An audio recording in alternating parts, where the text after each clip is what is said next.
মায়েরা, একজনের রূপ বর্ণনা করা এটা কি সম্ভব হয়? বলে বোঝানো যায় যে রূপটা কেমন? হ্যাঁ, এটা কি বলে বোঝানো সম্ভব? একজন, এই আমার দলের এই ছেলেটি, এই যে আমার পেছনে বসে আছে, মানে একদম নব্য প্রেম করেছে, অল্প কিছুদিন হলো প্রেম করেছে। এখন মেয়েটি খুব রোগা। আমি ওকে বললাম যে ভাই তুই তো, তোর তো হেলথ অনেক, তা মেয়েটি রোগা। বলে না দাদা, খুব সুন্দর দেখতে। হ্যাঁ, আসলে বিষয়টা কি বলেন তো, মানে যার ভালো লাগে, যে দেখেছে একমাত্র সেই জানে সে ওই রূপের মধ্যে কি দেখেছে, কি তাই না? অন্যজনের কি পছন্দ করানো যাবে? বিশ্বাস হবে? আসলে দেখেন, আপনি কলকাতায় গেলেন, এখান থেকে মুর্শিদাবাদ থেকে কলকাতাতে বেহালাতে মিঠাইয়ের দোকানে আপনি সুন্দর একটি রাজভোগ খেলেন। এইবারে আপনি আপনার এই লোচনপুরে ফিরে এসে সবাইকে বললেন যে জানো, আমি কলকাতায় বেহালাতে একটা মিষ্টির দোকানে মিষ্টি খেলাম, মিষ্টিটা সে কি যে অপরূপ, 40 টাকা পিস এক একটা মিষ্টির দাম, রসগোল্লা, সে যে কি অপরূপ। এইবারে বলুন আপনি কতটা ভালো লেগেছে, এটা আপনি বাড়িতে ফিরে এসে অপরজনকে বোঝাতে পারবেন? কি বলেন মায়েরা, পারবেন? পারবেন না। অতি জোর বলবেন পাতলা রসের তৈরি, তার থেকে আপনি বেশি বলবেন একটু বড় সাইজ রাজভোগ, অতি জোর বলবেন নরম তুলতুলে, হ্যাঁ, পিওর ছানার তৈরি।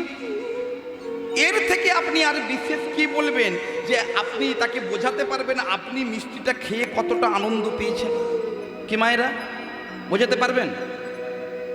এই তো সব তো ফেল করে এমনভাবে দেখছে, হ্যাঁ, বুঝতে পারছেন তো? বাংলাতেই বলছি। আচ্ছা বলুন, বোঝাতে কি পারবেন? কি বলেন মায়েরা, মিষ্টিটার টেস্ট কেমন বোঝাতে পারবেন? তাহলে যদি বোঝাতে হয়, কিভাবে বোঝাতে যাবে? বোঝাবেন কিভাবে? উপায় কি আছে কোনো?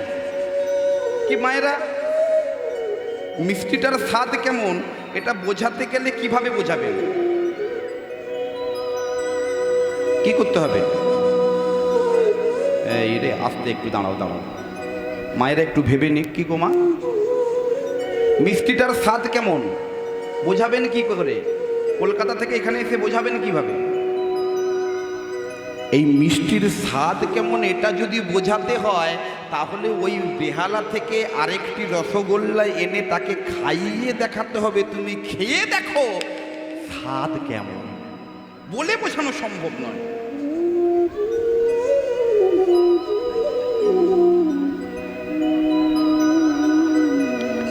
তেমনি ভগবান শ্রীকৃষ্ণের রূপ বর্ণনা করা, আমার মতো একজন সাধারণ কলির জীব, পাপান্ধ কর্মান্ধ জীব, আমাদের পক্ষে ভগবানের রূপ বর্ণনা করা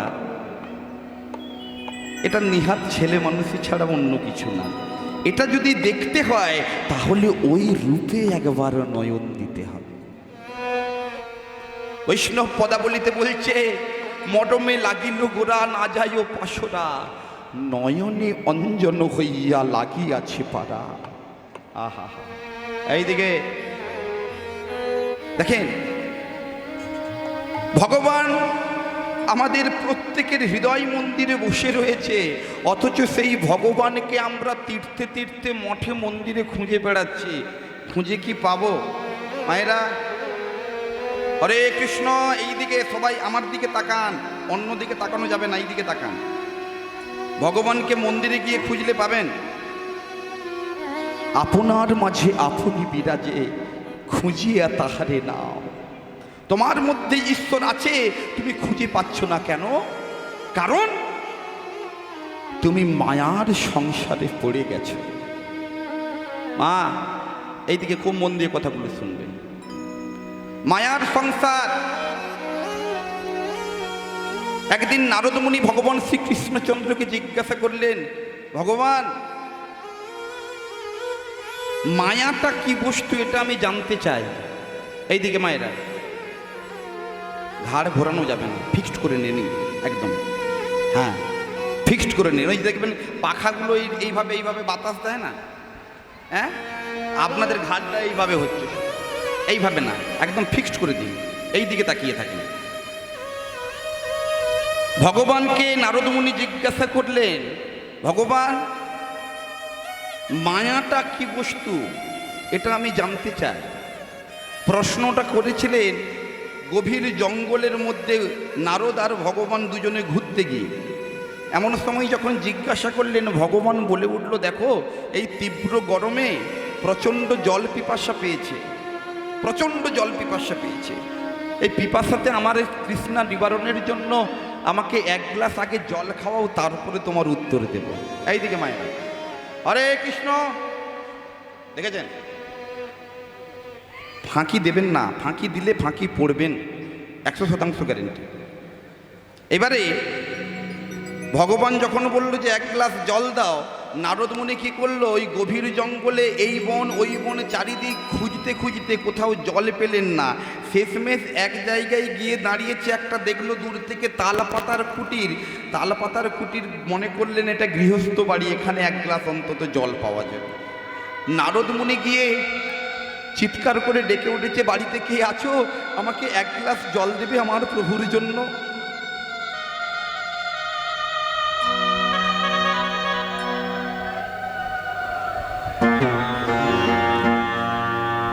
ভক্তমণ্ডলী, ভক্তমণ্ডলী, এমন সময় ওই যখন চিৎকার করেছে নারদ যে এক গ্লাস জল চেয়েছে, বাড়ির ভেতর থেকে একটা সুন্দরী অপরূপা কুমারী মেয়ে বাইরে এসে এক গ্লাস জল নিয়ে নারদ মুনির সামনে দাঁড়িয়েছে। খুব মন দিয়ে কথাটা শুনবেন, মায়া কি বস্তু বুঝে যাবেন। এই এক গ্লাস জল নিয়ে যেই না নারদ মুনির সামনে দাঁড়িয়েছে, নারদ মুনি ওই জলের গ্লাস তো নেবে দূরের কথা, আগেই হরে কৃষ্ণ হরে কৃষ্ণ,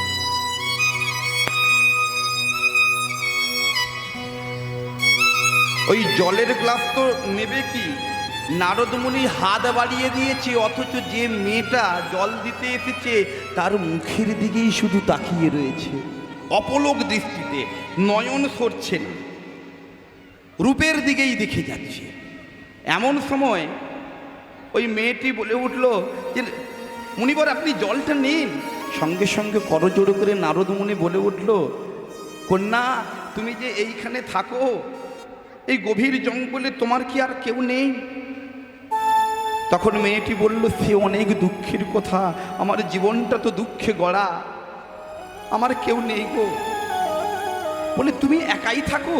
নারদ মুনি সঙ্গে সঙ্গে বলে উঠল, শোনো না, তোমার যদি কেউ নাই, জানো তো আমারও কেউ নেই, এ জগতে আমারও কেউ নেই। তুমি যদি ইচ্ছে করো, তুমি যদি আমার মতটা মেনে নাও, দুজনের সম্মতিতে আমি তোমাকে বিবাহ করতে পারি। তুমি কি আমাকে বিয়ে করতে রাজি আছো? এক কথায় নারদ মুনি বলে, ওই নারদ মুনিকে মেয়েটি বলে উঠল, আপনি যদি রাজি থাকেন আমিও বিয়ে করতে রাজি, দুজনের সুখের সংসার বাঁধব। হ্যাঁ, এইবারে ওই গভীর জঙ্গলে নারদ মুনি মেয়েটিকে বিবাহ করলেন। করে 1 বছর যায়, 2 বছর যায়, 3 বছর যায়। 3 বছরের মাথায় নারদ মুনির একটি সন্তান জন্ম নিয়েছে ওই মেয়েটার বলে। আবার 3 বছর যায়, আরেকটি সন্তান জন্ম নিয়েছে। যখন 12 বছর অতিক্রান্ত হয়ে গেছে, ছেলেগুলো বড় বড় হয়েছে, নারদ মুনি বলল তার স্ত্রীকে, চলো না, সারাটা জীবন তো শুধু সংসারে থেকে থেকে আমাদের ঘোরাঘুরি হলো না, চারিদিকে যে একটু ঘুরবো, ভালো ভালো জায়গা ঘোরা হলো না, আমরা দুটো ছেলেকে নিয়ে আর তোমাকে নিয়ে একটু ঘুরে আসি, চলো সমুদ্রের কিনারে যাব। খুব মন দিয়ে শোনেন, সমুদ্রের কিনারে গিয়ে নারদ মুনি স্ত্রী আর পুত্রদের নিয়ে দাঁড়িয়েছে। এমন সময় দেখে দূর থেকে বিরাট তুমুল বেগে সুনামির মতো ঢেউ এগিয়ে আসছে, যা ছিল সব ভাসিয়ে নিয়ে যাচ্ছে। নারদ মুনি কি করেছে, বিপদে পড়ে গিয়ে স্ত্রীকে করেছে হাতে আর দুটো সন্তানকে ঘাড়ে নিয়েছে, ছুটে পালাচ্ছে, তীব্র গতিতে ছুটে পালাচ্ছে, ছুটতে ছুটতে পেছন দিকে সমুদ্রের ঢেউ তাড়া করছে।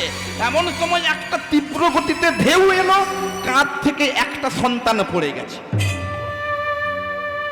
আরেকটা সন্তানকে ধরেছে, স্ত্রীর হাত ধরেছে, তীব্র গতিতে ছুটে যাচ্ছে, আবার ছুটতে ছুটতে আরেকটা ঢেউ এসেছে, কাঁধের আরেকটা কাঁধের সন্তান পড়ে গেছে। স্ত্রী তো কান্নাকাটি জুড়েছে, স্ত্রীর হাত ধরেছে নারদ মুনি, বলে তুমি আমাকে ভালো করে ধরে থাকো, তুমি থাকলে সন্তান আবার হবে। আরো এগা ছুটে পালাচ্ছে দুজনে মিলে, ছুটতে ছুটতে আবার একটি ঢেউ এসেছে, ওই মেয়েটিকেও ভাসিয়ে নিয়ে চলে গেছে। নারদ মুনি কোন রকম ঢেউর মধ্যে নাকানি চোবানি খেয়ে কোন রকম প্রাণটা নিয়ে পাড়ে উঠে দাঁড়িয়েছে। এমন সময় দেখা পেলেন ভগবান শ্রীকৃষ্ণচন্দ্রের। প্রণিপাত প্রভু। নারদ, আমার জল। ওমা, নারদ কিসের জন্য গিয়েছিল? জলের জন্য না? ভগবান বলছে আমার জল। বলে হ্যাঁ তাই তো প্রভু, আমি তো ভুলেই গিয়েছিলাম, আমি তো আপনার জন্য জল আনতে গিয়েছিলাম। বলে নারদ, তোমার কত বৎসর পার হলো তোমার মনে আছে? 12 বৎসর কেটে গেছে। তোমার যখন দেহের 12টা বাজলো, তখন তোমার আমার জলের কথা মনে পড়লো। নারদ, তুমি বুঝেছো মায়াটা কি বস্তু? মায়া কাকে বলে? খুব মন দিয়ে কথাগুলো শুনবেন। মায়া কাকে বলে? এই মায়ার পাকে যে একবার পড়েছে, এই জগতে ভগবান তার কাছে আর থাকে না। এই জন্য গীতাতে বলছে, ওই প্রথম যে শ্লোকটা আমি উচ্চারণ করলাম, জৈবদ্দোষী গুণময়ে মোহ মায়া দুরাত্মায়া মামে ব্রজ প্রবদন্তে মামে কং তরন্তিতে। গীতাতে অর্জুনকে ভগবান শ্রীকৃষ্ণ বলছেন, অর্জুন, এই জগতে আমার মায়া অতিক্রান্ত করা কোনো জীবের পক্ষে সম্ভব নয়। এই যে আপনারা পড়ে আছেন মায়ার সংসারে, এটা হলো ভগবানেরই মায়া। এই মায়া অতিক্রান্ত করা আপনাদের পক্ষে সম্ভব নয়, কোনো জীবের পক্ষে সম্ভব নয়। শুনে রাখো অর্জুন, সূর্যের আলো ছাড়া যেমন সূর্যকে চেনা যায় না, মায়েরা, সূর্যের আলো ছাড়া সূর্যকে চিনতে পারবেন? চন্দ্রের আলো ছাড়া চন্দ্রকে চিনতে পারবেন? তেমনি আমার কৃপা ছাড়া এই জগতে মায়া থেকে মুক্তি পাওয়া অসম্ভব। ভগবানের কৃপা না হলে এই জগতে কেউ মায়া থেকে মুক্তি পায় না। তার কৃপাটা আগে দরকার। সে যদি কৃপা করে, করুণা করে যদি আপনাকে এই মায়ার সংসার থেকে পার করে নিয়ে যেতে পারে, তাহলেই ভগবানকে চেনা সম্ভব। আসলে কি জানেন মা, আপনাদের এই দিকে খাল নালা অনেক রয়েছে। এই খাল নালাই দেখবেন কথাই আছে, শাস্ত্রে বলছে শ্লোকে, বিল কাটে ঘূর্ণি পাতে মিন প্রবেশ করে তাতে, পালাইবার পথ আছে কিন্তু পালাইতে নাহি পারে। মায়েরা, আপনারা ওটাকে কি বলেন? ওই যে নাসিকার মধ্যে যে এর মতো করে একটা মাছ ধরার জাল একটা বেছানো হয় না নাসিকার মধ্যে, ওটাকে কি ঘুনি বলেন নাকি? আপনারা তো ঘুনি বলেন নাকি? আচ্ছা বিচার করে দেখেন তো মা, ওই ঘুনির মধ্যে মাছ প্রবেশ করতে পারে, তাই না? বিচার করে বলুন তো, যে রাস্তা থেকে প্রবেশ করলো মাছটা তো মনে করলে ওই রাস্তা থেকে আবার বেরিয়ে আসতে পারে, তাই না? ও মা, মাছ তো যে রাস্তা দিয়ে ঢুকলো ওই রাস্তা থেকে তো আবার বেরিয়ে আসতে পারে, কিন্তু বেরিয়ে বাস্তবে আসতে পারে কি? তেমনি আমরাও এই মায়ার সংসারে প্রবেশ করে গেছি। এই মায়ার সংসার থেকে বেরিয়ে আসতে রাস্তা জানি না। এই মায়ার সংসার থেকে আমাদের যদি বেরিয়ে আসতে হয়, তাহলে একমাত্র কৃপা চাই ভগবানের। তার কৃপা না হলে কখনোই ভগবানকে চেনা সম্ভব নয়। এই সোনার অঙ্গ, এই সোনার দেহ, রক্তে মাংসে গড়া, আমরা কত যত্ন করি, কত মানুষ বেঁচে থাকার জন্য কত লড়াই করি, জীবনে শুধু অর্থ অর্থ করে জীবনটা পার করে দিলাম, অথচ ভগবানকে ডাকার জন্য আমরা একটু সময় পেলাম না। এই দেহ, যে দেহের এত অহংকার, যে ক্ষমতার এত অহংকার, যে রূপের এত অহংকার, এই রূপের অহংকার, দেহের অহংকার চিরকাল মা থাকবে। এইদিকে মায়েরা খুব কথাগুলো মন দিয়ে শুনবেন। জীবনে আমরা সংসার জীবনে এসে শুধু রূপের অহংকার, ক্ষমতার অহংকার, টাকার অহংকারে জীবনটা আমরা গইয়ে দিলাম। বিচার করে দেখবেন, আসলে কি জানেন, এই রূপ হলো, ক্ষমতা হলো, টাকা পয়সা হলো ক্ষণিকের আনন্দ। রূপের অহংকার চিরকাল কারুর থাকে না। আসলে কি জানেন, বিচার করে দেখুন তো, এই যে ক্ষমতার অহংকার চিরকাল সকলের থাকে মা। বিচার করে দেখুন, চৌঠা মেয়ের আগে পর্যন্ত, এই যে চৌঠা মেয়ে আগে গেল, এর আগে পর্যন্ত যে দলটি আমাদের পশ্চিমবঙ্গ শাসন করেছিল, তাদের যে ঔদ্ধত্য আমরা দেখেছি, যে চৌঠা মেয়ের পরে বুঝে নেব, দেখে নেব, হ্যাঁ ডিজে বাজাবো। এখন কে কার বাবা ডিজে বাজাচ্ছে বিচার করে বলবেন, খুব ভেতরে গিয়ে বলবেন। আসলে এগুলো ক্ষমতার অহংকারে আমরা করে ফেলি, কিন্তু আমরা একবার ভেবে দেখি না এর পরে আমাদের কি হতে পারে। ভগবানের থেকে বড় পলিটিশিয়ান আর কেউ হতে পারে এই জগতে? কি মা, ভগবানের থেকে বড় পলিটিশিয়ান আর এই পৃথিবীতে কেউ হতে পারে না। ভগবান যার ডিজে বাজায়, এ জগতে অন্য কাউকে আর ডিজে বাজাতে লাগে না, ভগবান ডিজে বাজিয়ে ছেড়ে দেবে। এইবারে বিচার করে দেখুন, এই ক্ষমতার অহংকার চিরকাল থাকে না, টাকার অহংকার এও চিরকাল থাকে না। এই জন্য দেখবেন একটা নজরুল গীতিতে কি সুন্দর একটা গান লিখেছেন, চিরদিন কাহারো সমান নাহি যায়, আজকে যে রাজাধিরাজ, আজকে যে রাজাধিরাজ, কাল সে খাজা, কাহার সমান নাহি যায়। বিচার করে দেখবেন মায়েরা, আবার তাকায়, এইদিকে তাকান।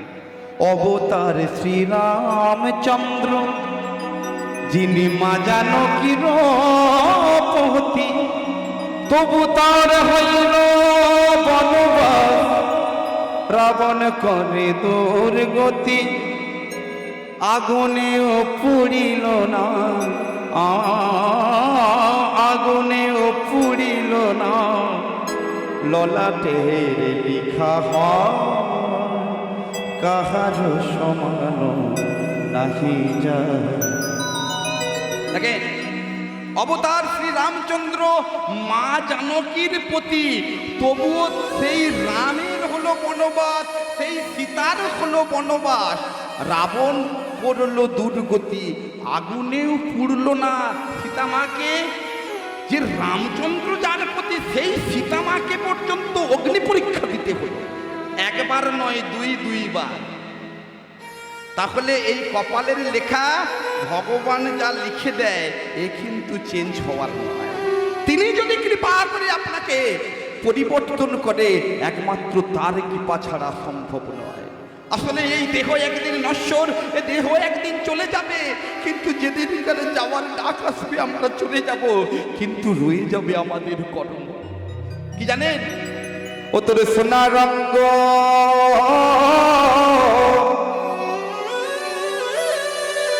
হবে ভঙ্গরে, যেদিন পুরে হবে ছয়, নীল আকাশে যাবি বনে, কয়ারি ক্ষমা, নীল আকাশে যাবি বনে,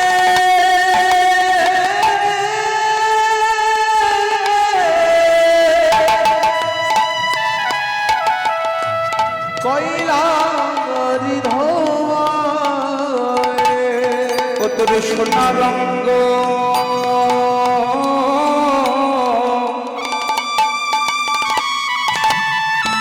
হবে ভঙ্গরে যেদিন পুরে হবে ছাই নীল আকাশে যাবি উড়ে কয়লারি ধোঁয়ায় যাবি উড়ে কয়লারি ধোঁয়ায় ও তোর জ্বালবে অঙ্গ খুঁজে খুঁজে মরবে বাড়ি হারে এদিকে ছেড়ে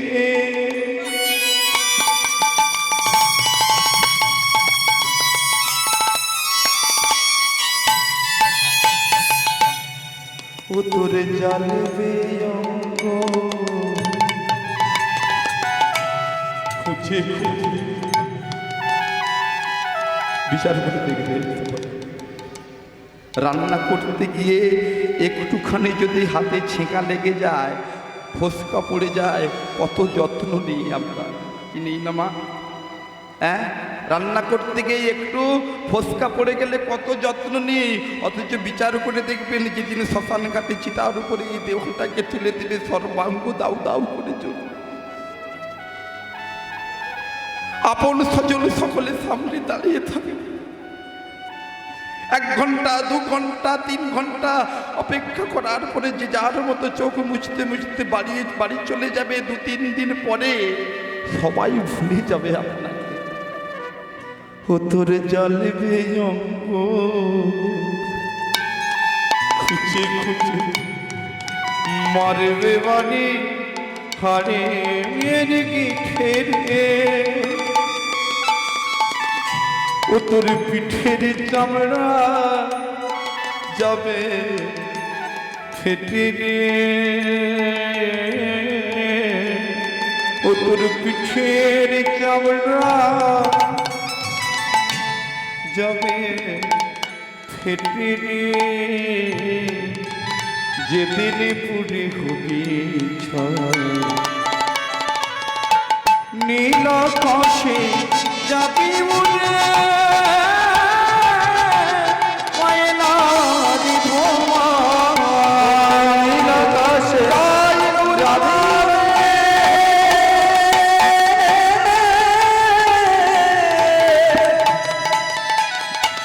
কয়লারি ধোঁয়ায় সেদিন নামে যাবে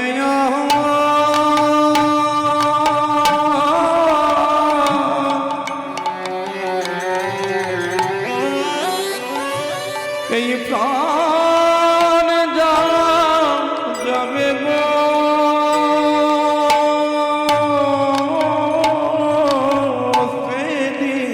সেদিন নাম যাবে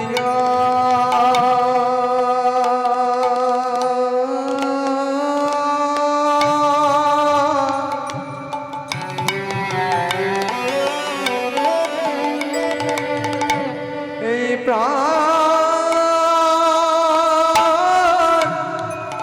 যাবে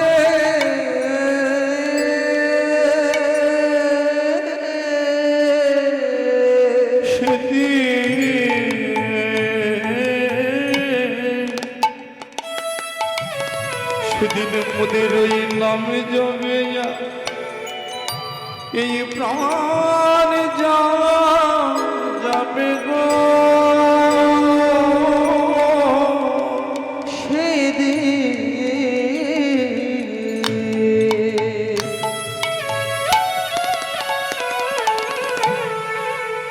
সেদিন নাম যাবে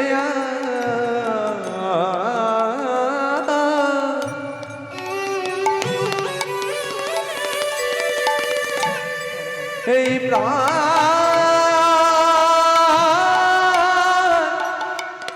যাবে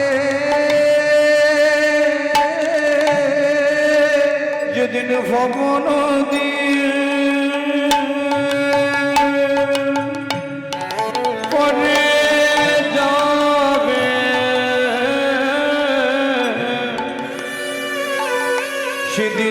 নাম যাবে এই প্রাণ যাবে গো যেদিন ভাব নদী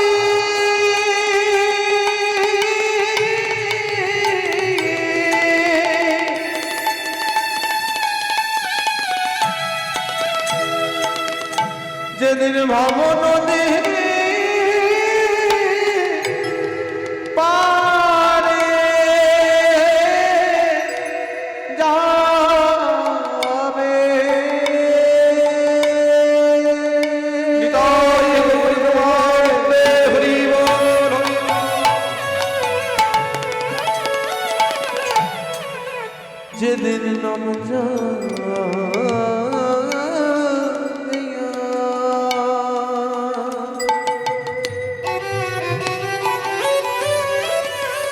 এই প্রাণ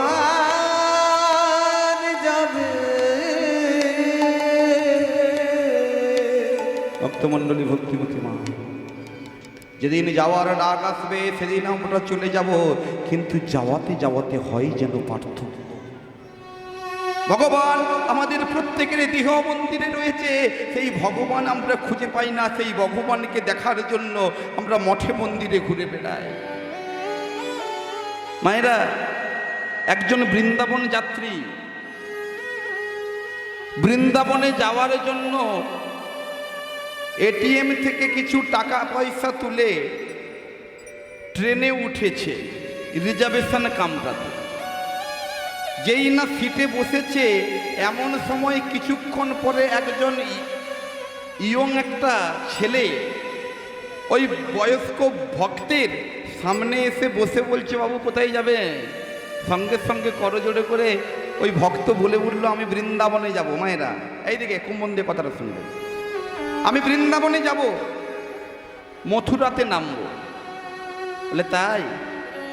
এইবারে এই ভক্ত ওই ছেলেটিকে জিজ্ঞাসা করছে, তুমি কোথায় যাবে?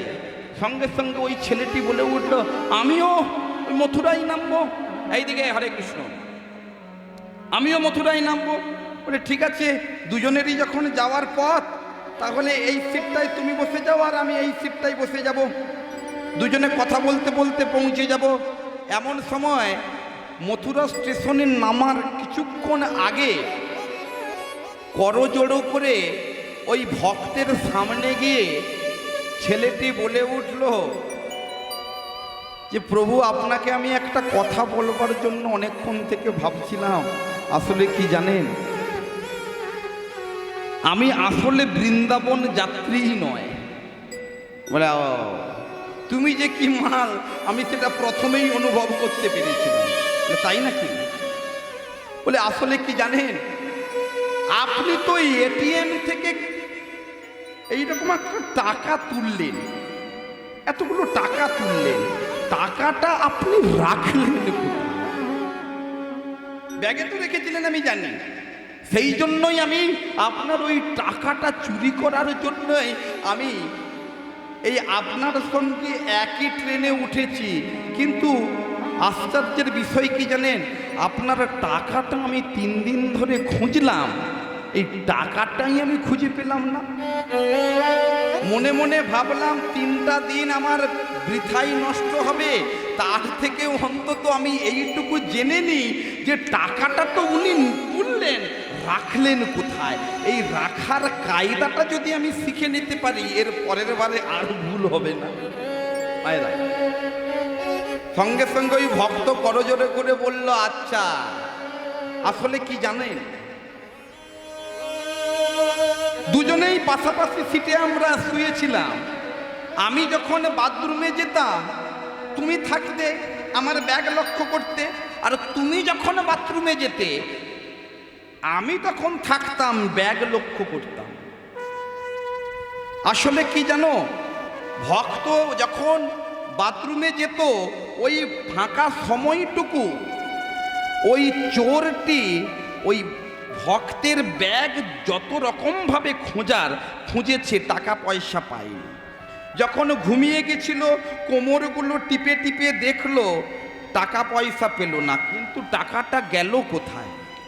হ্যাঁ, সঙ্গে সঙ্গে বলে উঠলো, আসলে কি জানো, ওই ভক্ত বলছে, তুমি যখন বাথরুমে যেতে আমি থাকতাম, আমি যখন বাথরুমে যেতে তখন তুমি থাকতে।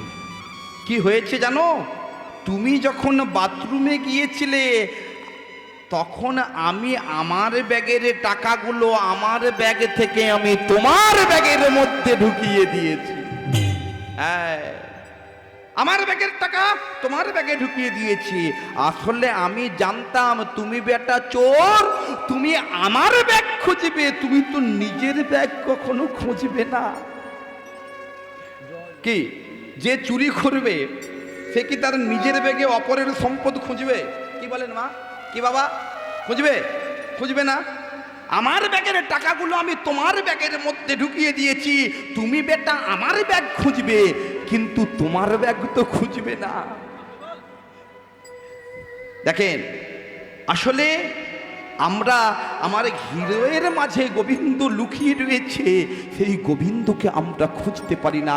আমরা মঠে মন্দিরে তপস্যা করে বেড়াই, ভগবানকে খুঁজে বেড়াই, কিন্তু ভগবান কি পাওয়া যায়? এই জন্য রবীন্দ্রনাথ ঠাকুর লিখেছিলেন, আমার হিয়ার মাঝে লুকিয়েছিলে দেখতে আমি পাইনি। আহা হা, আমার হিয়ার মাঝে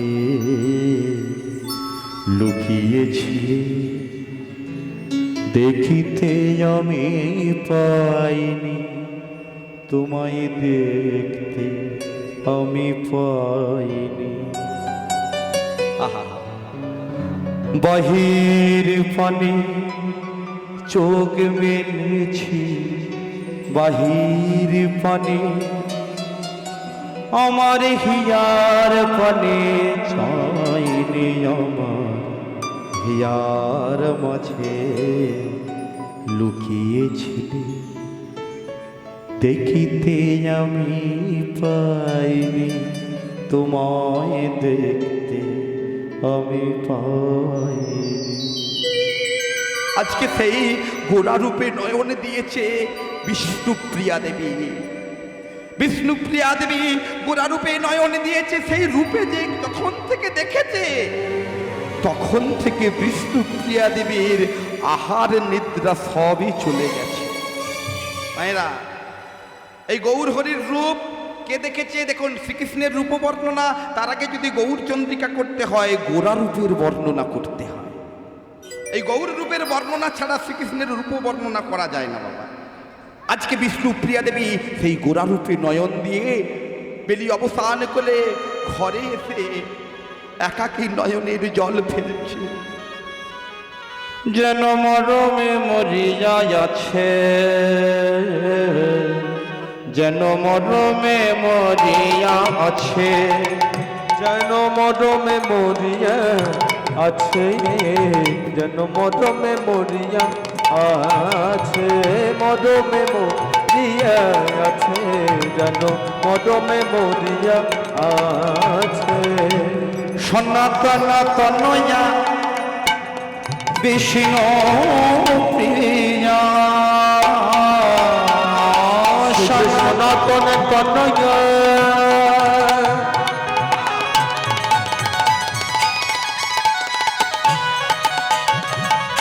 বিষ্ণু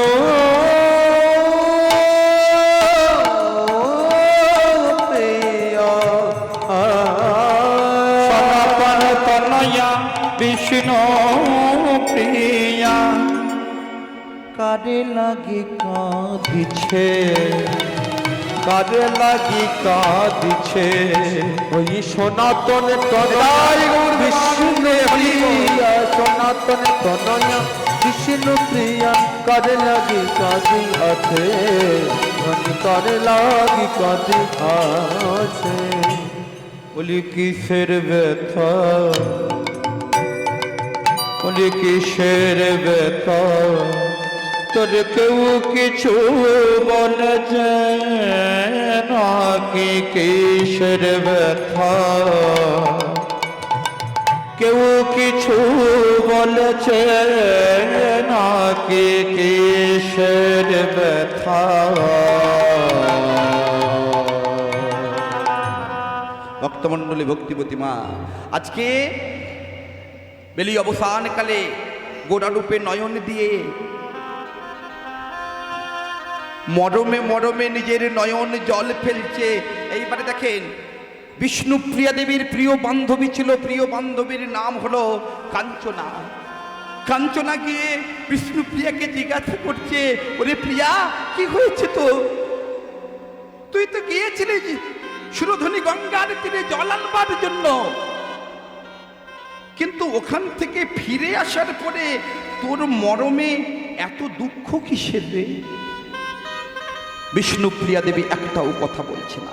বারংবার যখন জিজ্ঞাসা করছে, কোনো মতেই যখন বলছে না, অভিমান করে কাঞ্চনা বলে উঠল, ওরে প্রিয়া, আমি তোর প্রিয় বান্ধবী, তুই আমার কাছে যদি সব কিছু গোপন করিস, তাহলে আমি তোর প্রিয় বান্ধবী হলাম কি করে?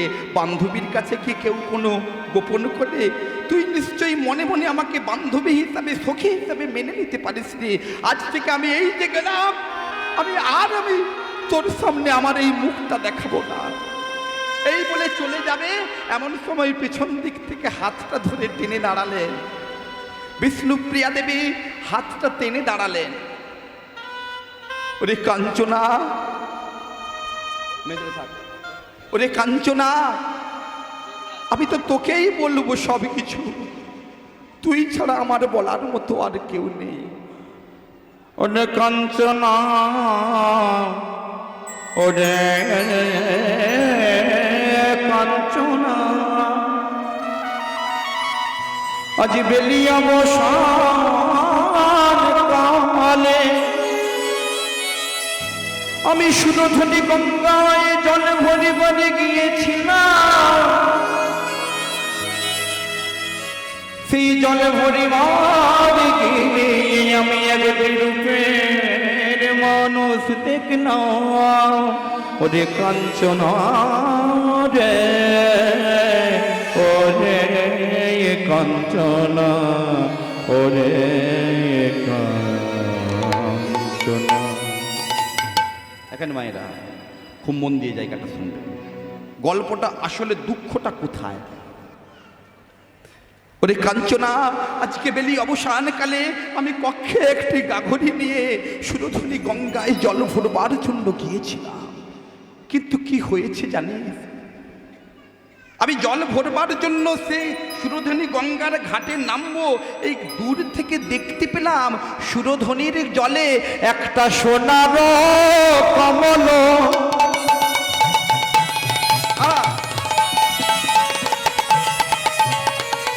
তরঙ্গে ভাসিয়া একটা সোনার কমল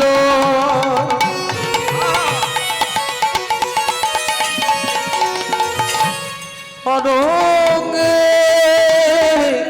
ভাসিয়া একটা সোনার কমল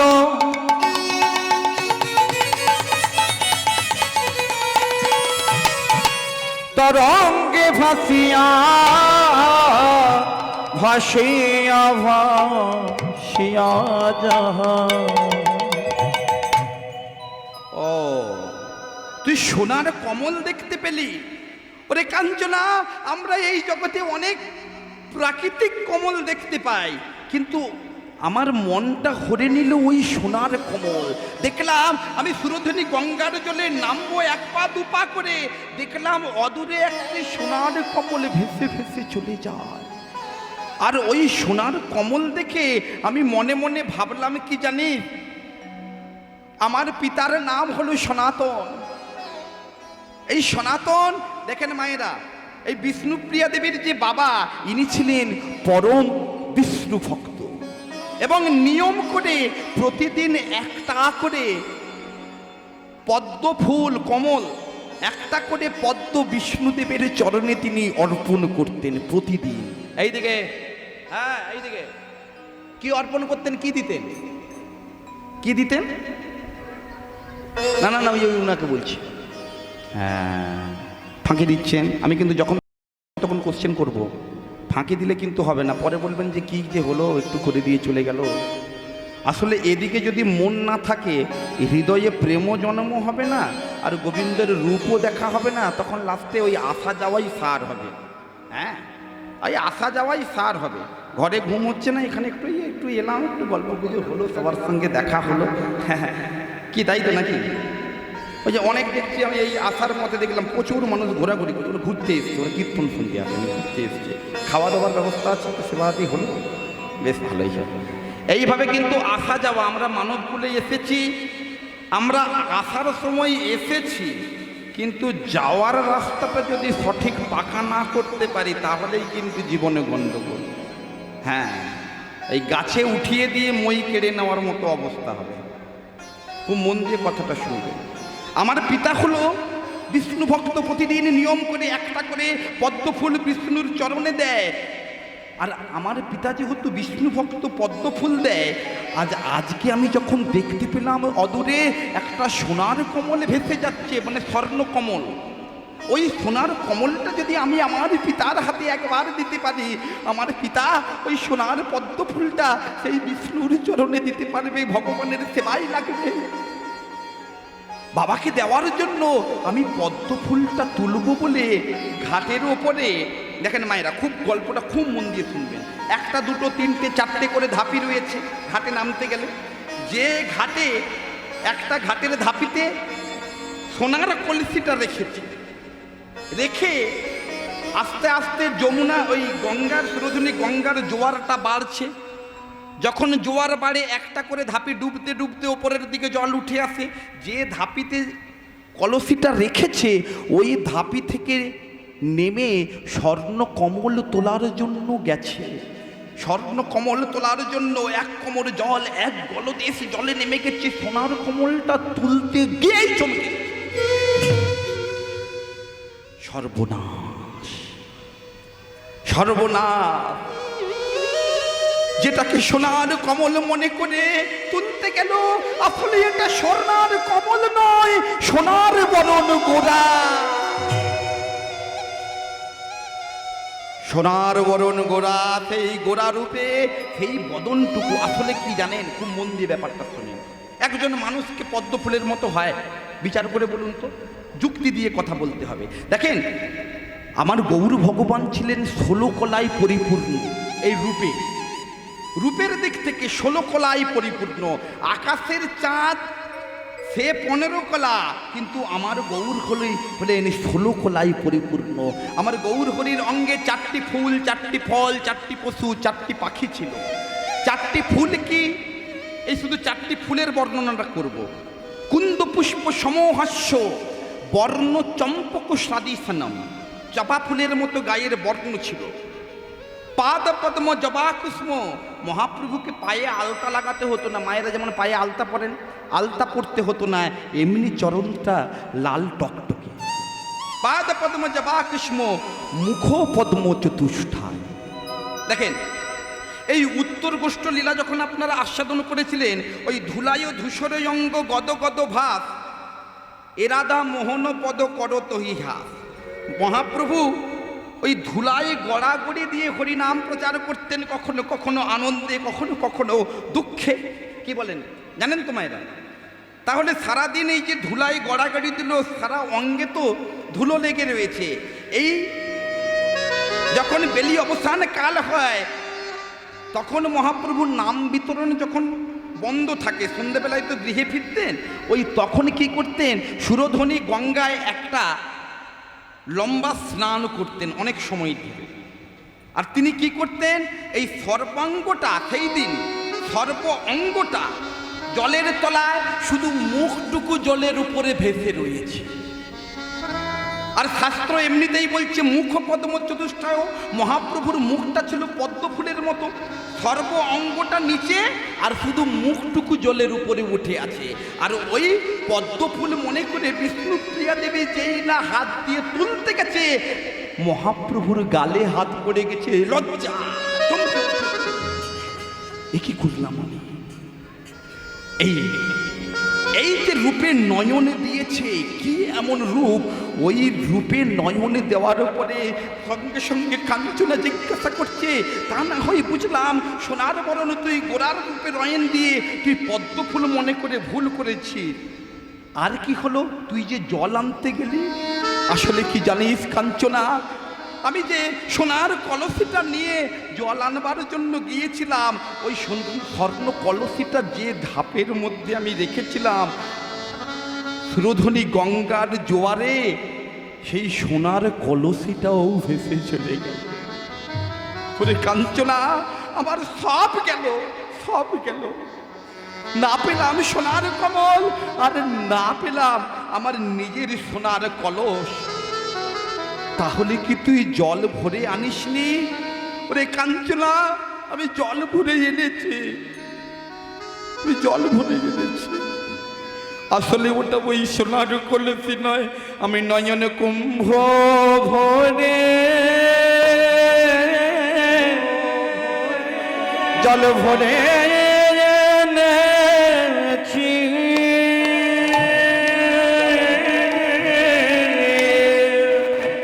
সখী রে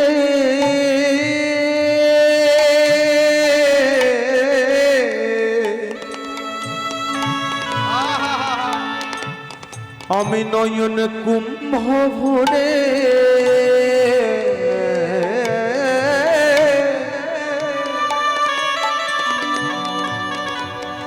জলে ভরে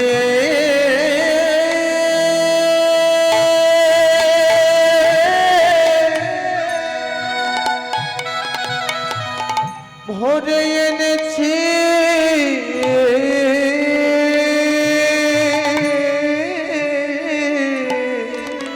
ওই গোড়ারূপে নয়ন দিয়ে আমি নয়ন কুম্ভ ভরে জলে এনেছি। ওরে কাঞ্চনা, আর ওই গোড়ারূপে নয়ন দিয়ে আর কি দেখলাম জানিস? এই দিকে মায়েরা, হরে কৃষ্ণ হরে কৃষ্ণ হরে কৃষ্ণ। ওমা, জল আছে তো, দে তো। ওমা দেখো, এইদিকে বিষ্ণুপ্রিয়া দেবী কেঁদে ভেসে যাচ্ছে, পরম দুঃখের মধ্যে আছে, আর আপনাদেরও খুব কষ্ট হচ্ছে। কমিটির বাবুরা কিন্তু আমাকে জল দিয়ে গেছে, এটা কিন্তু খাওয়ার জন্য নয়, এটা খাওয়ার জন্য নয়। এই জলটা আপনারা একটু চোখে, এই যে পরপর তিনজন, আর ওনাকেও দেখে দিন একটু।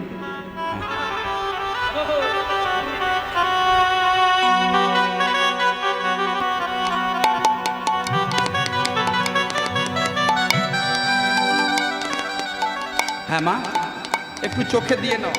যাদের যাদের ঘুম আসছে, এইদিকে মায়েরা ঘুম আসছে না, এইদিকে কয়েকজন একটু দেখে দাও। আমি বুঝতে পেরেছি ওনাদের কষ্ট হয়েছে, সকাল থেকে বসে আছে তো এই তীব্র গরমে অনেক কষ্ট করে। আর এই হরিনাম তো প্রত্যেক বছরে দুবার করে, মানে দুদিন করে হয়। এবছরে কীর্তনিয়াদের দুর্ভাগ্য, মানে আমরা কীর্তনিয়া তো, পদাবলী কীর্তনিয়া, আমাদের দুর্ভাগ্য একদিন ভাগ্যে পড়েছে। হ্যাঁ, যাই হোক, এই একটা দিন অন্তত কষ্ট করে নিন, চোখে জল নিয়ে নিন মায়েরা। হ্যাঁ, এই আজকের দিনটাই কষ্ট, কাল থেকে দমভর ঘুমান, কেউ আর আপনাদেরকে ডাকবে না। হ্যাঁ, কে ঘুমিয়ে গেছে একটু ডেকে দাও, ডেকে দাও, ডেকে দাও। হ্যাঁ, হরে কৃষ্ণ। আসলে আমি যে রূপে নয়ন দিয়েছি, ওই রূপে আমাকে বিদ্ধ করেছে। আসলে কি দেখলাম জানি? ও তোর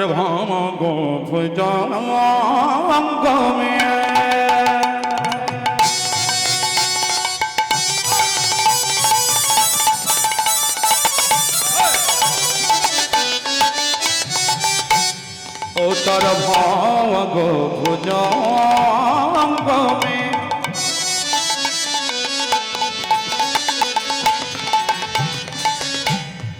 দংশন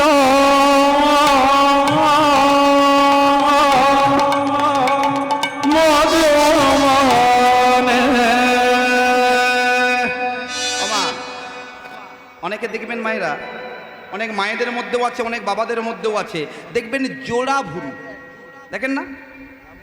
আর মহাপ্রভুরও ছিল ওই জোড়া ভুরু। ওই জোড়া ভুরুটার দিকে বিষ্ণুপ্রিয়া দেবী ওইটুকু সময়ের মধ্যে যে নয়ন দিয়েছে, ওই নয়ন দিয়ে ওই ভাং ভুজঙ্গ, মানে এই ভুরুটাকে বলছে ভুজঙ্গ, ওই ভুজঙ্গরূপী সর্পটা আমার এই হৃদয় মন্দিরে। মায়েরা আপনারা জানেন, দেখেন, পায়ে যদি সাপ কাটে, কি বলেন, পায়ে যদি সাপ কেটে দেয় বাঁচার উপায় থাকে, থাকে না? কি বলেন, থাকে না? বেঁধে দেবেন, ডাক্তারের কাছে যাবেন, বাঁচার উপায় আছে। কিন্তু সাপ যদি বুকে মারে ছোবল, সাপ যদি বুকে ছোবল মারে, তাহলে কি বাঁচার উপায় আছে মনে হয়? হ্যাঁ কি বাবা, বাঁচার উপায় আছে? কোথায় বাঁধবে? গলায় বাঁধবে টাইট করে, কোথায়? গলায়। বাঁধার জায়গা নেই, অতএব সারা দেহে সঞ্চালন হয়ে যাবে বিষ। ওই তার ভাগ ভুজঙ্গমে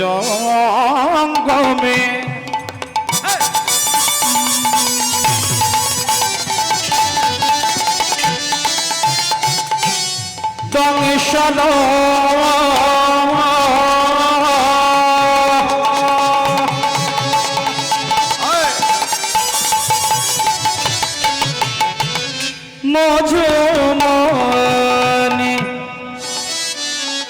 মঝু লাগি ওরে কাঞ্চনা, মঝু লাগি তুই কি করবি উপায়, মঝু লাগে কি করবি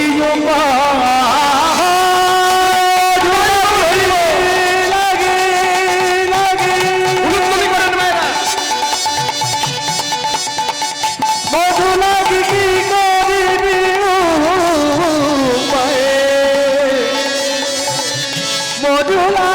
কি করবি উপায়, আমার উপায় বলে দে, আমার উপায় বলে দে, ওরে সেই কাঞ্চনা রে, আমার বাঁচার উপায় বলে দে, ওরে সেই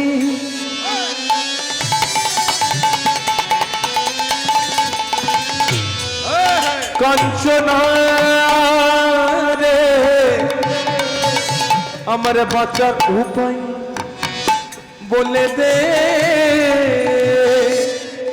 মঝু লাগি কি করিবি উপায়, মঝু লাগি কি করিবি উপায়,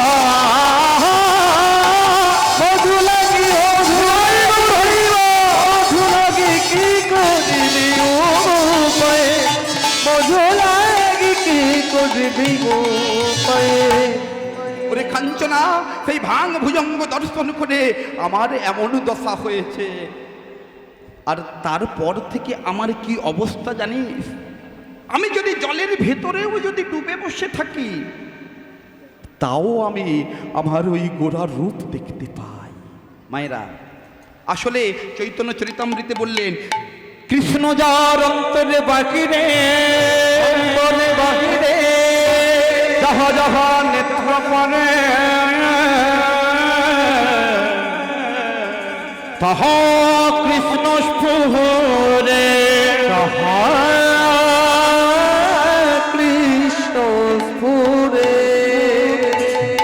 কৃষ্ণ যার অন্তরে বাহিরে, ভগবান যার অন্তরে বসে গেছে। ভক্ত প্রহ্লাদকে জিজ্ঞাসা করেছিল হিরণ্যকশিপু, প্রহ্লাদ, তুমি সর্বত্র তোমার নারায়ণকে দেখতে পাও, এই ফটিক স্তম্ভের মধ্যে কি তুমি তোমার নারায়ণকে দেখাতে পারবে? আত্মবিশ্বাস নিয়ে ভক্ত প্রহ্লাদ পঞ্চম বর্ষীয় বালক, সে বলেছিল, হ্যাঁ পিতা, নারায়ণের যদি কৃপা হয়, এই ফটিক স্তম্ভের মধ্যেও আমার নারায়ণ আছে। সঙ্গে সঙ্গে হিরণ্যকশিপুর ওই গদা নিয়ে যেই না আঘাত করলো, ওই ফটিক স্তম্ভের মধ্য থেকে বিরাট প্রকাণ্ড নৃসিংহ অবতার রূপ ধারণ করে হিরণ্যকশিপুকে বধ করেছে। এই জন্য বিষ্ণুপ্রিয়া দেবীর অন্তরে বাহিরে যেদিকে তাকায় সেদিকে শুধু গোড়াময় দেখতে পায়। আসলে কাঞ্চনা আমার কি অবস্থা জানিস? জলের ভিতরে যদি জলে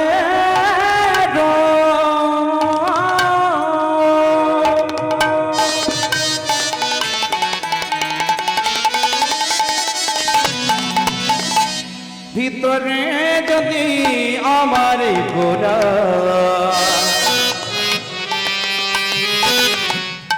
প্রেমের নিধি গোরা,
আমি ডুবি দেখি গোটা আমার গোরা ত্রিভুবন ময়গরচা লাগি যাতে পাগা পাগা গো ত্রিভুবন ময়গরা আমার গোরা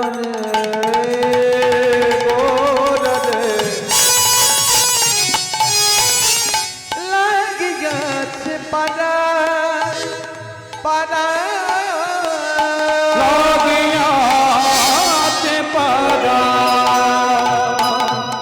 জলের ভেতরে দেখি ডুবি দেখি গুড়া ত্রিভুবন ময় গুড়া চাঁদ হইয়াছে পাড়া সেই রূপে আমার নয়নে দিয়ে আমার এমন দশা হলো। বাসুদেব ঘোষে কহে মনের হরিষে মনের হরিষে অপরূপ গোরা রূপ হিয়ার মাঝে জাগে হিয়ার মাঝে জাগে আরে বাসুদেব ঘোষে কহে নয়নু ঘোরাগে রে বাসুদেব কহে নয়নু রাগে রে বাসুদেব ঘোষে কহে নয়নু রাগে রে বাসুদেব ঘোষে কহে নবয়নু রাগে রে বাসুদেব दो कट्टा घेने नेरे ता कट्टा घेने ने दो कट्टा घेने नेरे ता कट्टा घेने नेरे ता कट्टा घेने ता जा तिनी ता कितरे कट्टा घेने नेरे के तक जा घेने नेरे के तक जा घेने दिन दिन नागन ता कट्टे ता ठटे ते कोता गोदी के ना ना ता दरे दरे कट्टे ता दरे ता ता दरे दरे कट्टे ता दरे ता ता दरे दरे कट्टे ता বাসুদেব ঘোষে কহে নবয়নু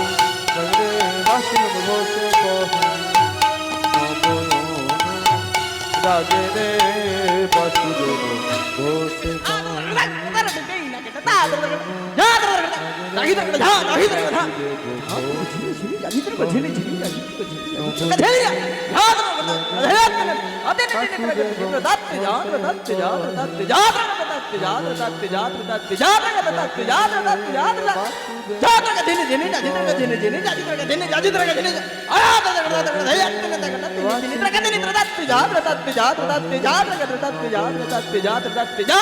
রাগে রে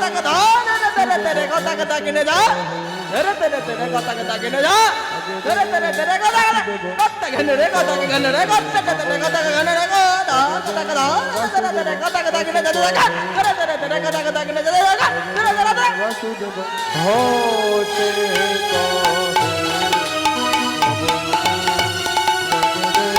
বাসুদেব বাসুদেব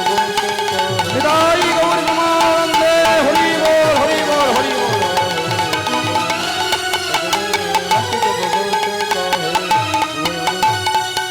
অনুরাগে রে বাসুদেব ঘোষ কহে জানি তাই গৌর হয়ে বল। এত সময় আমরা নবদ্বীপম যে মহাপ্রভুর রূপ আস্বাদন করলাম, এবারে আমরা ভগবান শ্রীকৃষ্ণের রূপ বর্ণনা দেখতে গেলে আমাদেরকে যেতে হবে মধুমৈশ্বধাম বৃন্দাবন। কি বলেন মায়েরা যাবেন তো? হ্যাঁ, আপনাদের দেখছি আমি তেজ আছে, আর ওইদিকে মায়েরা ঘুমিয়ে গেল নাকি? হ্যাঁ,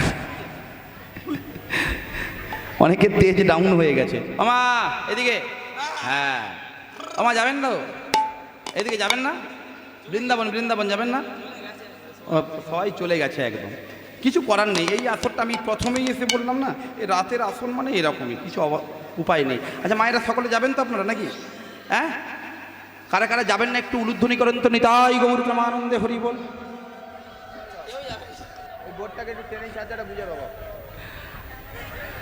কি মা তোমরা যাবে? তোমরা যাবে না? হ্যাঁ যাবে, তাহলে উলুধ্বনি করলেন সবাই মিলে। এই রে আচ্ছা, এক মনে যাবেন তো নাকি? হ্যাঁ, কি বলেন, যাবেন তো? যেতে যেতে আবার ওই গিয়ে আবার ওখানে ওই মূলবাড়ির মতো অবস্থা হবে না তো? ওমা, মূলবাড়ির মতো অবস্থা হবে না তো? মূলবাড়ি জানেন? জানেন কি? ও, তাহলে একটু বলে দিই আমি। এখন ব্রাহ্মণ খুব মন দিয়ে কথাটা শুনুন, আমি ছোট্ট করে বলবো। এখন ব্রাহ্মণীর সংসারে কোনো সন্তানাদি হয়নি। এবারে এই ব্রাহ্মণ ছিল পরম ভক্ত আর ব্রাহ্মণী ছিল চরম প্রখরা। ব্রাহ্মণকে বলে বসেছে, শোনো স্বামী, তুমি সারাদিন হরি হরি করো আর কৃষ্ণ কৃষ্ণ করে আর নারায়ণ নারায়ণ করো, যাই করো না কেন, সংসারে আমাদের ইনকাম বলতে ওই 2 কাঠা জমি আছে রে, আর ওই 2 কাঠা জমিতে আমাদের মূলো চাষ আছে, মূলোর বাড়ি আছে। আমাদের সোর্স অফ ইনকাম ওই মূলো থেকে, মূলো বিক্রি করে সংসারে আমাদের পেটে অন্ন আসে। আর কিছু করো না করো, অন্তত তোমাকে সকাল 5টা থেকে সন্ধে 5টা পর্যন্ত তোমাকে মূলোর বাগানে মূলো বাড়িটা জাগতে হবে। কারণ ইঁদুর বাঁদরের উৎপাতে আর ওখানে মূলোর বাগানে মূলো থাকে না। তোমার কিন্তু এইটুকু তোমার কাজ। এখন স্ত্রীর আদেশ মায়েরা জানেন, বাবারাও এইদিকে জানেন যে স্ত্রীর আদেশ অবশ্যই পালন করা উচিত কি উচিত না? ভক্তি ভরে একদম বেদ বাক্যের মতো পালন করে তো। হ্যাঁ, চোখ দেখছে বাবা। আসলে কি জানেন, সংসারের মিনিস্টার তো আপনারাই।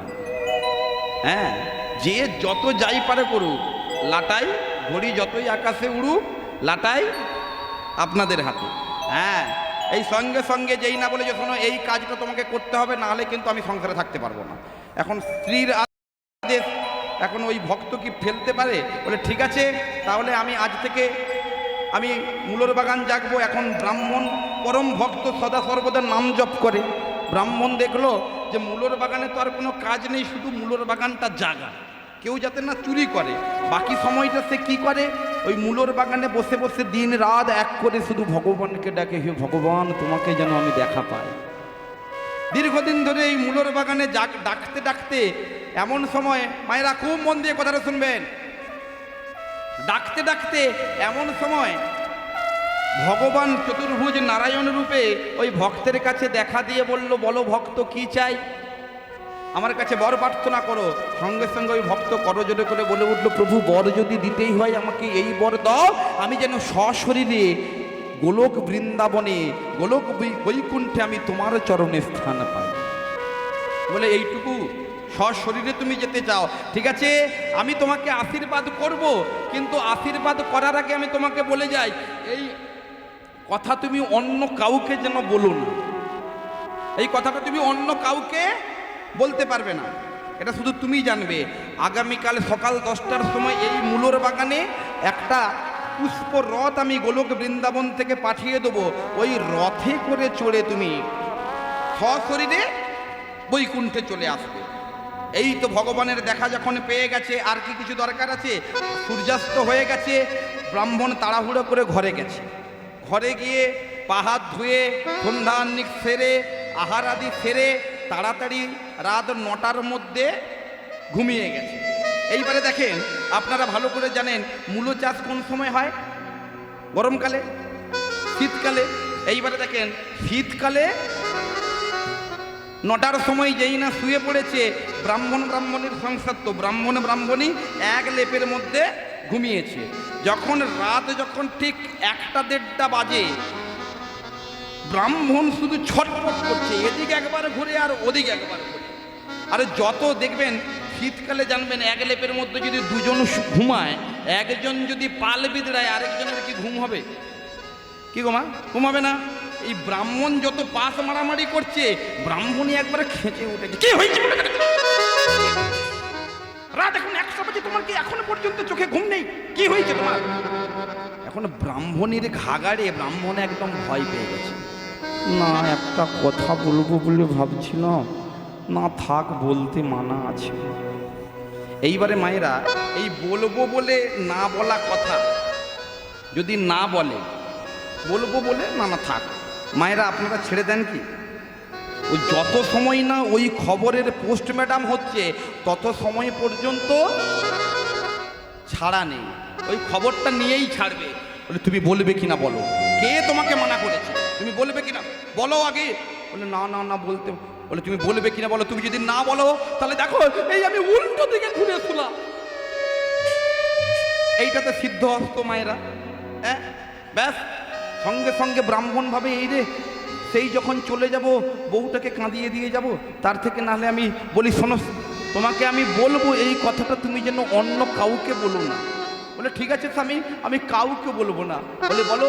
বলে আগামীকাল সকাল 10টার সময় স্বর্গ থেকে ভগবান পুষ্প রথ পাঠাবে, ওই পুষ্প রথে করে আমি গোলক বৃন্দাবনে চলে যাব। এইবারে করজোরে করে বলে উঠলে স্বামী আমার তো কেউ নেই, তুমি একা চলে যাবে, আমাকে রেখে যাবে কার কাছে? আমার তো কেউ নেই। বলে না না ওটা তো আমার একার জন্য। বলে তুমি আমাকে নিয়ে যাবে কিনা বলো, নিয়ে যাবে কিনা বলো। এইবারে যখন বলছে নিয়ে যাবে কিনা, এ তো না, আর ও তো নিয়ে যেতেই হবে।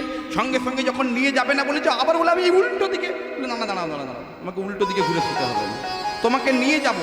তুমি এই কথাটা যেন আর অন্য কাউকে বলো না, আমি দেখবো বলে কয়ে চেষ্টা করব। সকালটা হয়েছে ভোর 5টার সময়, একটা ঘাটে একটা পুকুরের 5টা ঘাট। এই ঘাটে ব্রাহ্মণী বাসন মাজতে নেমেছে, ওই দিক থেকে দেখতে পেয়েছে পঞ্চাননের মাকে। সঙ্গে সঙ্গে এখান থেকে চিৎকার করে একদম ভিতরের খবর বেরিয়ে এসছে, দিদি আর দেখা হবে। এই ভোরবেলায় যখন ব্রাহ্মণী কান্নাকাটি জুড়েছে, অমনি ওদিক থেকে পঞ্চাননের মা ছুটে এসে ব্রাহ্মণীর কাছে এসে বলছে দিদি কি হয়েছে? বলে দিদি সে যা হয়েছে না না না বলতে মানা আছে। পঞ্চাননের মা ছেড়ে দেবে। দিদি আমি তোর প্রিয় বান্ধবী, তুই আমার কাছে গোপন করছিস, কি হয়েছে বল না দিদি। যখন বারংবার অনুনয় বিনয় করছে, বলছে আসলে কি জানিস তোকে আমি বলবো, তুই আমার প্রিয় বান্ধবী, তুই যেন কাউকে বলিস না। হ্যাঁ বলে ঠিক আছে আমি তোমাকে বলছি কি এই স্বর্গ হতে পুষ্পরথ আসবে, আমার স্বামীর সঙ্গে আমি চলে যাব। এইবারে পায়ে ধরে ফেলেছে ব্রাহ্মণী, তুই আমাকে নিয়ে যাবি না। এইবারে যখন হাতে পায়ে ধরে পঞ্চাননের মা সাদাসাদি করেছে, পঞ্চাননের মাকে ব্রাহ্মণী কথা দিয়েছে ঠিক আছে তোকে নিয়ে যাবো, তুই কিন্তু কাউকে বলবি না। পঞ্চাননের মা ওখানে গিয়ে হারাধনের মাকে বলে দিয়েছে, হারাধনের মা ছুটে গিয়ে সনাতনের মাকে বলে দিয়েছে, সনাতনের মা ছুটে গিয়ে সুব্রতের বাবাকে বলে দিয়েছে, সুব্রতের বাবা ছুটে গিয়ে শুভর মাকে বলে দিয়েছে, শুভর মা ছুটে গিয়ে ভৈরবের বাবাকে বলে দিয়েছে। ঘড়িতে যখন সকাল 10টা, ব্রাহ্মণ সামনে দাঁড়িয়ে রয়েছে, স্বর্গ থেকে পুষ্প রথ এসে দাঁড়িয়েছে। এমন সময় পুষ্পরথের সারথি জিজ্ঞাসা করছে, হে ব্রাহ্মণ তুমি তো এসেছো, কিন্তু তোমার সঙ্গে যে এত লোকজন এসেছে এরা কারা? এদেরকে কি তুমি, এরা কি তোমাকে ছাড়তে এসেছি? বলে না প্রভু ছাড়তে আসেনি, ওরাও সকলে যাবে। এখন কায়দার বিষয়টা হলো যে রথে করে চড়ে যাবে, এই রথের সাইজটা বসার সিট মাত্র একটাই, ব্রাহ্মণের জন্যই এসেছে, ব্রাহ্মণ বসতে পারবে। এইবারে এরা বলছে না আমাদেরকে নিয়ে যেতেই হবে যেতেই হবে যেতেই হবে, একদম জিন্দাবাদ জিন্দাবাদ করছে। হ্যাঁ সঙ্গে সঙ্গে যখন চিৎকার চেঁচামেচি পড়ে গেছে, সঙ্গে সঙ্গে ওই রথের সারথি বলে উঠেছে, শোনো তোমাদেরকে নিয়ে যাওয়া যাবে কিন্তু একটা পদ্ধতি অবলম্বন করলে। তোমরা কি যেতে চাও? কি বলো তোমরা যেতে চাও? কি আমা তোমরা যেতে চাও তো? কি গো যাবে না? যাবে? সত্যি যাবে? আপনাদের বলার যে কই সাপোর্ট কই? কি যাবেন তো নাকি? কি যাবেন তো? কি আপনারা যাবেন? উলুধ্বনি দান দেখি কারা কারা যেতে চান। ও এই কজন পারে, এইখানে তো ওইদিকে পারেন না আপনারা, ওনারা যাবেন না বুঝেছি। আমার তোমরা যাবে তো? দেখো যাবার পদ্ধতি আমি বাতলে দিচ্ছি, এই পদ্ধতিতে তোমরা কিন্তু পৌঁছে যাবে। সঙ্গে সঙ্গে সারথি বলে উঠলো, শোনো রথটা কার জন্য এসেছে মা? রথটা কার জন্য এসেছিল? ব্রাহ্মণের জন্য।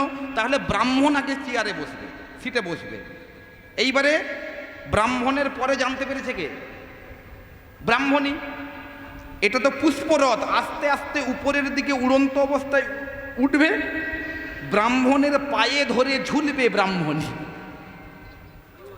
আরেকটু উঠবে পঞ্চাননের মা, আরেকটু উঠবে হারাধনের মা, আরেকটু উঠবে সনাতনের মা। আস্তে আস্তে যখন উপরের দিকে উঠতে থাকবে, সবাই পায়ে ধরে ঝুলতে ঝুলতে গোলক বৃন্দাবনে পৌঁছে যাবে। চেনে বাই চেন। কে মায়েরা পদ্ধতিটা ভালো না? অন্তত তো যাওয়া তো যাবে, ভগবানের চরণেতে পৌঁছানো যাবে। এমন সময় রথ যখন মধ্য গগনে শূন্য আকাশে, এমন সময় ব্রাহ্মণী ধরে ধরে ঝুলছে। কেন যে আসতে গেলাম এত কষ্ট টষ্ট করে, ভালো লাগে। ঘরের যে কি হলো, মূলোর বাগানে কত টাকার মূলো লস হয়ে গেল, টাকা পয়সাগুলো আবার কবে যে আসবো আবার। ও জানে না ব্রাহ্মণী যে গোলক বৃন্দাবনে গেলে আর ফিরে আসা যায় না, যে মূলোর বাগানের কথা ভাবি কত টাকা লস যে হলো। এখন নিচে ভিট ভিট করছে যখন ব্রাহ্মণী, নিচে ছিল পঞ্চাননের মা, সে বলে ও দিদি কি হয়েছে তোমার, ভিট ভিট করছে কেন? জানিস তো ভাল লাগে না আমার, কেন যে আসতে গেলাম এত কষ্ট করে। ও দিদি কেন কি হয়েছে? বলে প্রচুর টাকার মূল্য লস। ও দিদি তোমার বাগানে অনেক মূল্য হতো তাই না? বলে হ্যাঁ রে অনেক মূল্য হতো। দিদি লাল মূল্য না সাদা মূল্য? দিদি সাদা মূল্য। দিদি কত লম্বা লম্বা হতো? বলে অনেক লম্বা লম্বা হতো দিদি। মূলোর বাগানে মূলোর গল্প করতে করতে যাচ্ছে, এমন সময় পঞ্চাননের মা জিজ্ঞাসা করছে, দিদি তোমার বাগানের মূলগুলো কেমন মোটা হতো? কি গো মা কেমন করে দেখাবে? মূলোর বাড়ির গল্প করতে করতে বৃন্দাবনে যাচ্ছে দিদি, সেই এই মোটা। তার মানে যে যাওয়ার সে চলে গেছে, আর যে পড়ে থাকার সে পড়ে রইল। আসলে ভজনে ছাড়া তো গোবিন্দ চরণ দর্শন হয় না, এই ভজনে লেগে যেতে হয়। এই বিশুদ্ধ মন বিশুদ্ধ চিত্তটা নিয়ে যাব আমার মধুময় ধাম বৃন্দাবনে। চলো চলো চলো চলো মধুর বৃন্দাবন, মায়া করি নির্বাসন,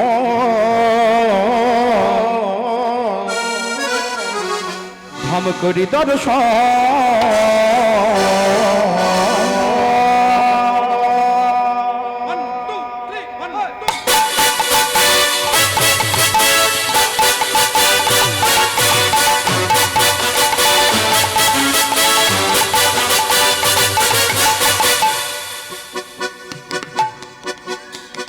এই দেখেন বৃন্দাবনে যেতে গেলে দুঃখ নিয়ে কি যাওয়া যাচ্ছে? দুঃখ নিয়ে যাওয়া যায় কি?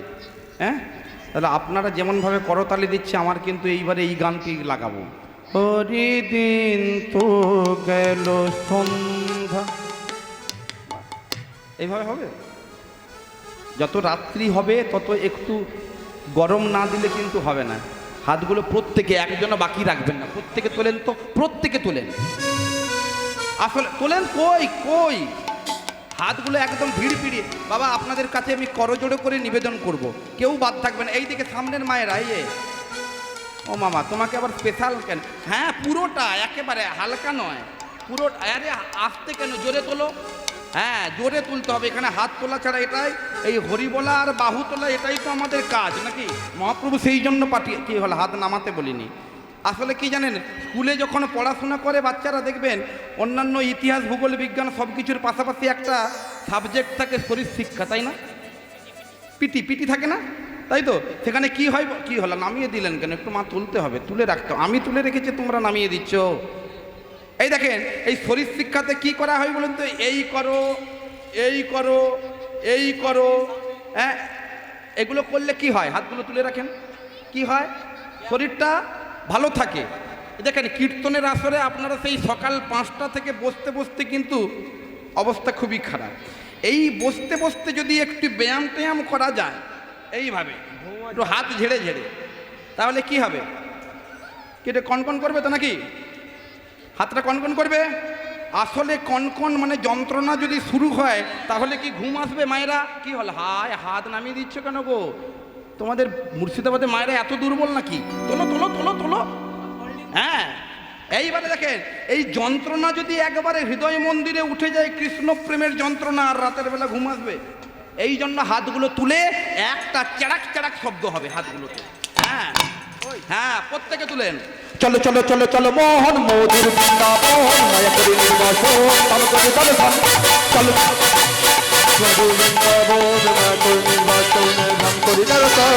চলো চলো চলো চলো মোহন মধুর বৃন্দাবন, মায়া করি নির্বাসন, চলো করে দর্শন। বৃন্দাবনে দেখবি সদাই মদন, বৃন্দাবনে দেখবি সদাই মদন, সদাই মদন মোহন দেখবি সদাই মদন মোহন গিরিধা বিশান বাঁকা মদন গোপাল দেখবি গিরিধা বিশান বাঁকা মদন গোপাল বাঁকা মদন গোপাল বাঁকা মদন গোপাল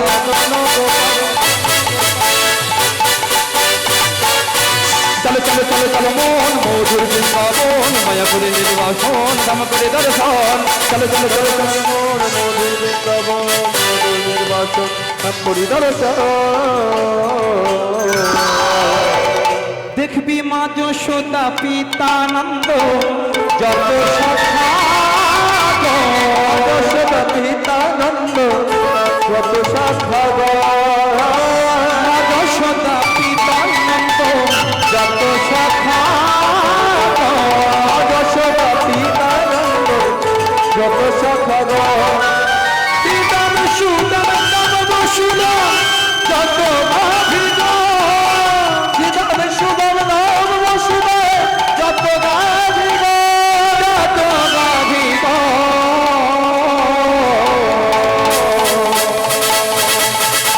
যত ভাবিগ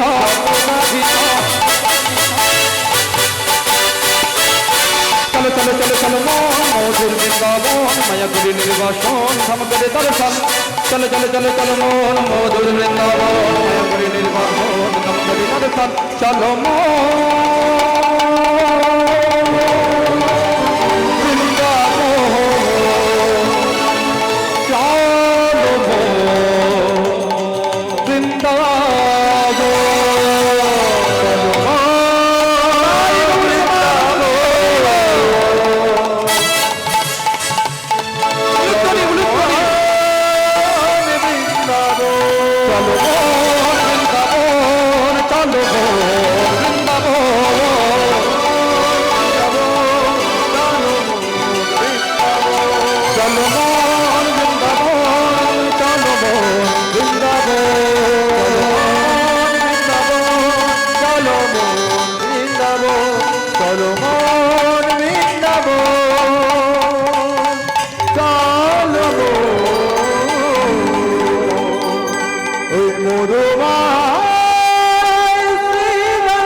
মধুময় শ্রীরাম বৃন্দাবন প্রেম নিকেতন আনন্দ নিকেতন মধুময় শ্রীরাম বৃন্দাবন বৃন্দাবনে এলে কার জয়ধ্বনি দিতে হয় মায়েরা জানো দিতে পারবে জোরে চিৎকার করে ঝগড়া করার মতো করে হ্যাঁ হ্যাঁ জোরে করে বলুন বলিয়ে রাধা রানী কি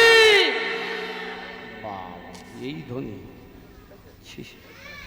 লোচনপুরে মায়েদের আমি জানতাম প্রচুর দম আছে কারণ অনেক দিন আগে দেখে গেছি তো বিশাল দম বাবা কিন্তু এত হালকা কেন হ্যাঁ তো জোরে করে বলেন দেখি চিৎকার করে হ্যাঁ জোরে ঝগড়া যেরকম করেন বলুন রাধা রানী কি হ্যাঁ বেড়েছে বাবা আপনাদের কি একটু সাড়া পাওয়া যেতে পারে মায়েরা কিন্তু দেবেন না আমি বাবাদের সাড়াটা একটু দেখে নিই কতটা ওনাদের মধ্যে আছে যারা বসে আছেন চেয়ারে প্রত্যেকে বলবেন বলেন রাধা রানী কি এই দেখেন ওনাদের সাউন্ডটা দেখে জানা আপনারা এতজন আছেন আপনাদের গলা আবার বামা গলা পিন কণ্ঠে ক্যাঁক ক্যাঁক করে বলবে হ্যাঁ সেই ক্যাঁক ক্যাঁক করে একটু দেন দেখি জোরে হ্যাঁ জোরে বলুন বলিয়ে রাধা রানী কি বলিয়ে রাধা রানী কি বলিয়ে কৃষ্ণচন্দ্র কি বলিয়ে কৃষ্ণচন্দ্র কি রাধা রানী কি হ্যাঁ উঠেছে এইটাই দরকার যারা প্রসাদ সেবা করেননি তারা প্রসাদ সেবা করে আসেন নিশ্চয় এই আমরা আমাকে এই কাগজগুলো দিতে দিচ্ছি না না আগে একটা আছে হ্যাঁ আগে একটা আছে কীর্তন শুরুর আগে লীলায় ঢোকার আগে আমি এই কথাগুলো একটু বলে নিই দেখেন ওই ভক্তদের কৃপা ছাড়া এত বড় হরিসভা এত সুন্দর বৃন্দাবন সাজানো সম্ভব নয় যাদের সুপ্রচেষ্টায় সুপরিকল্পনায় সুন্দর ইচ্ছায় এই এত সুন্দর মহতি হরিসভা অনুষ্ঠিত হচ্ছে তাদের কথা না বললে হয় না দেখেন গোবিন্দ সেবার জন্য লোচনপুর নিবাসী অখিল চন্দ্র পাল তার পুত্র দ্বয়ের মঙ্গল কামনায় 1001 টাকা দান করলেন